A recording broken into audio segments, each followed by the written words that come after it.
జై భవానీ, జై భవానీ. తెలుగులో మాట్లాడాలనా హిందీలా? తెలుగునా? మిత్రులారా, ఈరోజు మహేష్ కోటే సోలాపూర్ నార్త్ శాసనసభ నియోజకవర్గం నుంచి ఎన్సీపీ శరద్ పవార్ పార్టీ తరఫున ఈ ఎన్నికల్లో పోటీ చేస్తున్నాడు. వారిని గెలిపించడానికి మహా వికాస్ ఆఘాదీ తరఫున తెలంగాణ రాష్ట్ర ముఖ్యమంత్రిగా మీ సోదరుడుగా ఈరోజు సోలాపూర్ నార్త్ నియోజకవర్గానికి వచ్చి వీరిని అత్యధిక మెజార్టీతో గెలిపించమని చెప్పి మహేష్ గారిని ఈరోజు నేను విజ్ఞప్తి చేయడానికి వచ్చిన. మిత్రులారా, ఈరోజు తెలంగాణ రాష్ట్రం నుంచి 100-150 సంవత్సరాల క్రితం బీడీ కార్మికులుగా, చేనేత కార్మికులుగా మీరు ఇక్కడికి వచ్చి ఈ మహారాష్ట్ర అభివృద్ధిలో మీరు భాగస్వాములై సోలాపూర్ ఒక చిన్న పట్టణం నుంచి పెద్ద నగరంగా విస్తరించింది. 5 లక్షల మంది మన వాళ్ళు ఉన్నారంటే నాకు ఇక్కడికి వచ్చిన తర్వాత చాలా సంతోషమైంది. సోలాపూర్ వచ్చే వరకు మన వాళ్ళు ఇంతమంది ఉన్నారన్న సంగతి నాకు తెలియదు. ఈ సోలాపూర్లో ఎవరు ఎమ్మెల్యే కావాలన్నా, ఎంపీ కావాలన్నా మన తెలంగాణ బిడ్డలే నిర్ణయిస్తారని చెప్పినందుకు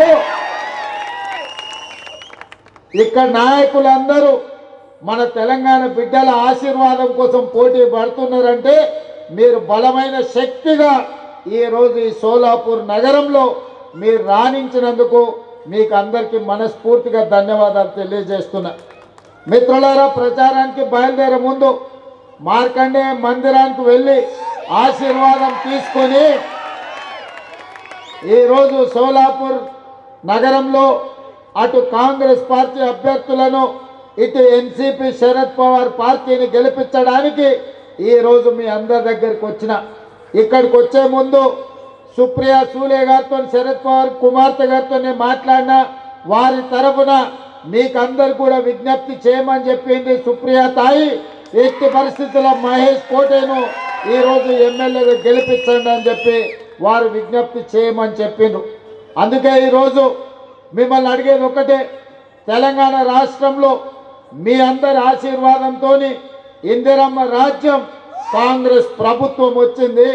ఇవాళ కాంగ్రెస్ ప్రభుత్వంలో అక్కడ చేనేత కార్మికులను ఆదుకోవడానికి, అక్కడ ఉండే హ్యాండ్లూమ్ వ్యవస్థను బతికించడానికి మన స్వయం సహాయక సంఘాలు, మహాలక్ష్మి గ్రూపులకు ప్రతి మహిళకు 65 లక్షల మంది మహిళలకు 2 చీరలు, 1,30,00,000 చీరలు తయారు చేసే బాధ్యత ఈరోజు తెలంగాణలో చేనేత కార్మికులకు తెలంగాణ ప్రభుత్వం అందించింది.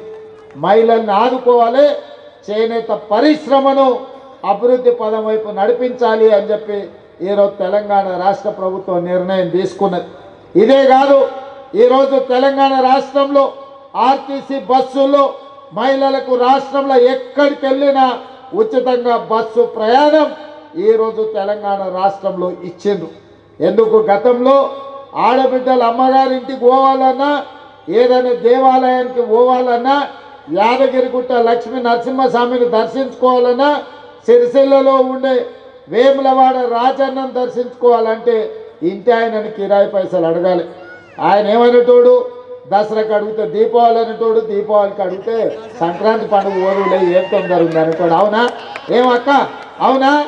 కానీ ఇవాళ ఇంటి ఆయన అక్కడ పనికి పోతే మన కోపం వస్తే, అక్క కోపం వస్తే అమ్మగారింటికి బస్సు ఎక్కిపోతే ఒక్క పైసా కూడా అక్కర్లేదు. పండుగ పూట దైవ దర్శనం చేసుకోవాలన్నా ఒక్క పైసా అక్కర్ లేకుండా తెలంగాణ రాష్ట్రంలో ఎక్కడికి పోవాలన్నా బస్సులో మా ఆడబిడ్డలకు ఒక్క పైసా కూడా అక్కర్లేదు. ఇవాళ ఉచిత ప్రయాణం తెలంగాణ రాష్ట్రంలో మనం ఇచ్చినాం. అదే కాకుండా ఆడబిడ్డలు కష్టపడి రూపాయి కూడబెట్టి పిల్లలను బడికి పంపించాలి. సమయానికంటే గ్యాస్ పొయ్యి మీద వంట చేయాలి. ఆనాడు దీపం పథకం కింద సోనియమ్మ గ్యాస్ స్టవ్ సిలిండర్తో పాటు 400 రూపాయలకే మీకు ఆ సిలిండర్ ఇచ్చింది. అవునా అక్క? 12 ఏళ్ల కింద 400 ఉండే, కానీ ఇవాళ ఎంత అయింది? 1100 అయింది. ఎట్లా బతకాలి పేదోళ్ళు? రూపాయి రూపాయి కూడబెట్టిన మా ఆడబిడ్డల పైసలు నరేంద్ర మోడీ దొంగతనం చేస్తున్నాడు, ఆడబిడ్డల పైసలు కొల్లగొడుతున్నాడు. అందుకే తెలంగాణ రాష్ట్రంలో ఈరోజు ఆడబిడ్డల కష్టాలు చూసి సోనియమ్మ ఆదేశాలతో 500 రూపాయలకే 50 లక్షల కుటుంబాలకు ఇవాళ సిలిండర్ ఇస్తున్నాం. మీ చుట్టాలు ఎవరైనా ఉంటే తెలంగాణకు ఫోన్ చేసి కనుక్కోండి. ఆడబిడ్డలకు 500 రూపాయలకే ఇవాళ మన ప్రభుత్వం సిలిండర్ ఇస్తున్నది. ఇదే కాకుండా కరెంటు బిల్లు, గ్రామాలలో వ్యవసాయం ఉన్నోళ్లకు ఉచిత కరెంటు ఉంది. మరి సోలాపూర్, హైదరాబాద్, కరీంనగర్ లాంటి పట్టణాలలో ఉన్నోళ్ళకు భూమి ఉండదు. మరి వాళ్ళకు ఉచిత కరెంట్ ఎట్లా? అందుకే పేదోళ్లకు ఇవాళ 200 యూనిట్లు, ఇవాళ పేదలకు ఇంటికి 50 లక్షల కుటుంబాలకు ఇవాళ ఉచితంగా మనం కరెంట్ ఇస్తున్నాం.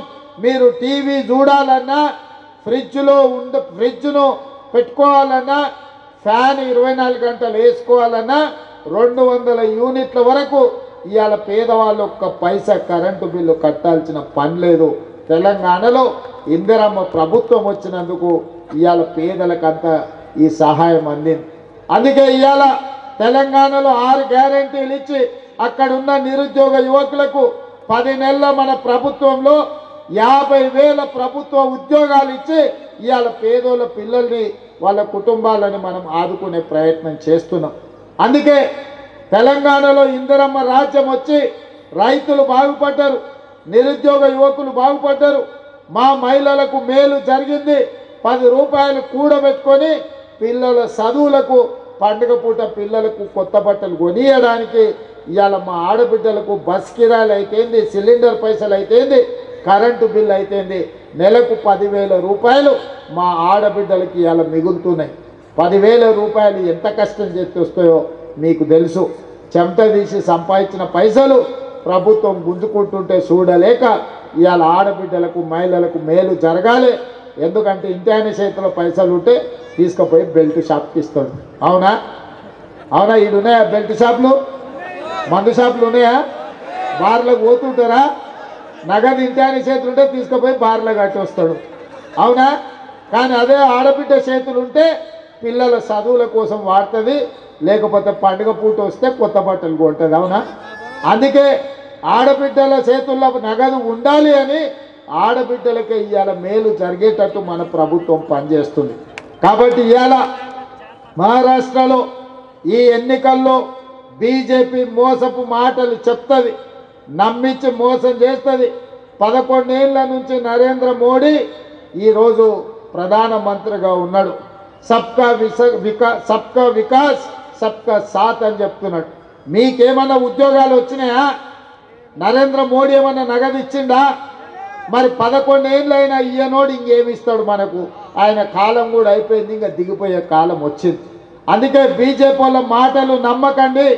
ఆయన జై శ్రీరామ్ అంటాడు, కానీ జై మార్కండేయ అనడు.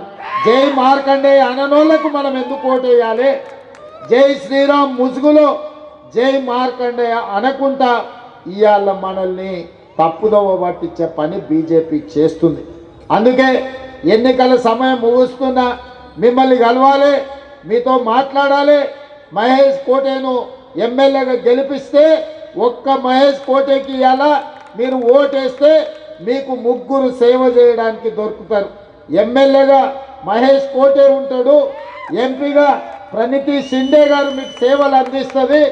అదేవిధంగా 3వ సేవకుడుగా తెలంగాణ ముఖ్యమంత్రిగా మీ బిడ్డగా మీరు ఎప్పుడు వెళ్చినా మీ సేవకు నేను అందుబాటులో ఉంటా. ఏ రోజు వెళ్చినా సోలాపూర్ రావడానికి నేను సిద్ధంగా ఉంటా. మార్కండేయ మందిరంలో మా పద్మశాలి సోదరులు కోరిక కోరిరు. ఏందయ్యా అంటే, సార్ అన్నీ ఉన్నాయి, 5 లక్షల మంది ఉన్నాం, మాకు తెలంగాణ భవన్ లేదు, మీరు ఇప్పించాలి సార్ అని అన్నారు. నాకు నిజంగానే ఇన్ని 100-150 ఏళ్ళు 200 ఏళ్ళ నుంచి మనోళ్ళు ఉంటే ఒక్క తెలంగాణ భవన్ కూడా లేదంటే నాకు నచ్చలేదు. అందుకే తెలంగాణ భవన్ సోలాపూర్లో కట్టుకుందాం. ఎన్నికలు అయిన వెంబడే ₹1 కోటి తెలంగాణ ప్రభుత్వం నుంచి మీకు ఇచ్చే బాధ్యత నాది. మహావికాస్ ఆగాది ప్రభుత్వం ఏర్పడ్డ మరుక్షణం ప్రణితి షిండే గారు ఇక్కడి నుంచి కూడా ఇంకొక ₹1 కోటి ఇప్పిస్తారు.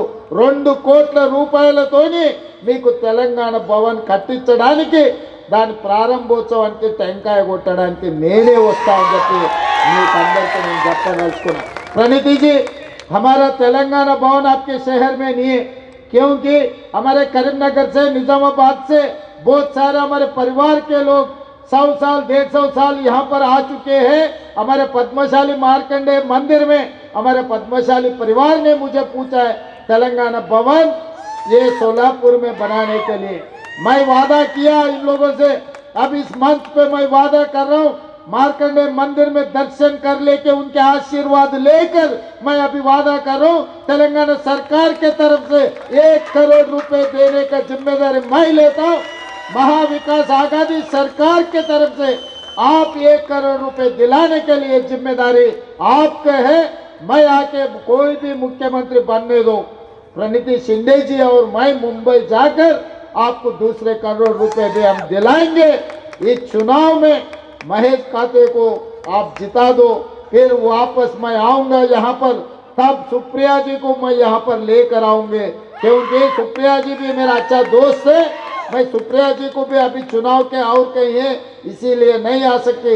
ये मैं जरूर सुप्रिया जी को प्रणीति शिंदे जी से आपको पैसे दिलवाएंगे, यहाँ पर अच्छा तरक्की कर देंगे. మీరందరూ మహేష్ గారిని గెలిపిస్తారు కదా, గెలిపిస్తారా? గెలిపిస్తాను వాళ్ళందరూ చేయి పైకెత్తండి. మహావికాస్ ఆఘాడి, మహావికాస్ ఆఘాడి. ధన్యవాదాలు మిత్రులారా.